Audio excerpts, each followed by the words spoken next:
the Marine Corps. One of the best things about my new position as Commander of Marine Forces Reserve and Marine Forces North is the opportunity to be out in the public, talking about the things America's Marines are doing each and every day around the globe.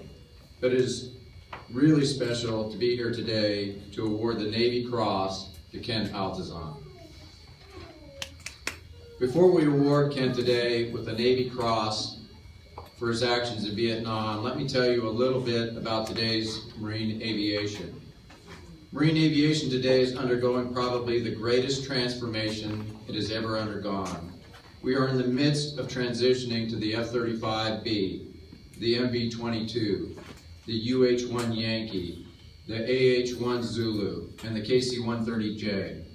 They are all huge leaps in technology from previous airframes that they are replacing. And combined, they will contribute tremendously to the combat power to the Marine Air Ground Task Force, the unique and greatly admired organization and combat power that Marines bring to a conflict. We will be able to fight anywhere around the world, anytime around the world, and against any foe from around the world when the American leadership breaks the glass, pulls the figurative fire alarm, and calls for sending in the Marines. It is quite a leap from where we were in the 1960s in terms of equipment and hardware and software capability. But regardless of the technology of the time, and regardless of the quantum leaps in research and development, it takes people to accomplish heroic acts in defense of their brothers and sisters. It takes people, and it takes Marines like Ken Altazan to accomplish unimaginable acts of valor.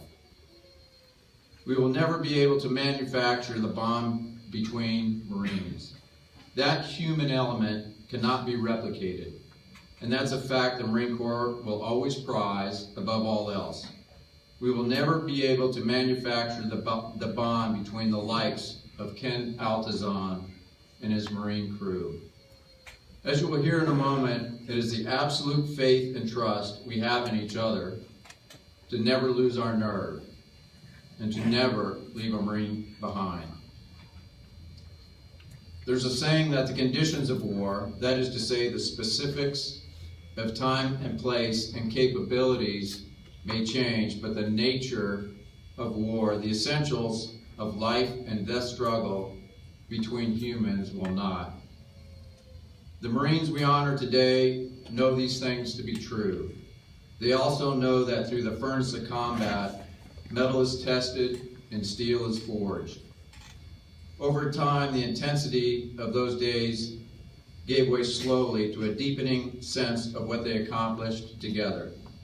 For Major Pat Donovan, United States Marine Corps, retired, a selfless sense of service and teamwork was realized as a highly decorated Marine aviator in Vietnam, and followed him into civilian life as a judge with the Social Security Administration.